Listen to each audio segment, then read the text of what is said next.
3D printing is becoming more popular with the advent of desktop 3D printers and the availability to a broader demographic. 3D printing provides a cheap way to create custom parts.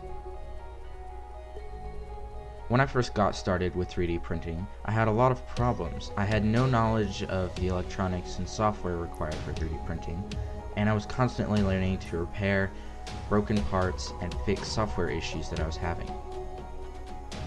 However, through all these problems, I learned a lot about 3D printing process. So in the next few videos, we will look at some of the problems that I've had and ways to fix them. We'll also look at the fundamentals of 3D printing, from designing and tweaking the models that work with our printer, as well as adjusting the printer settings and the printer itself to get the cleanest results.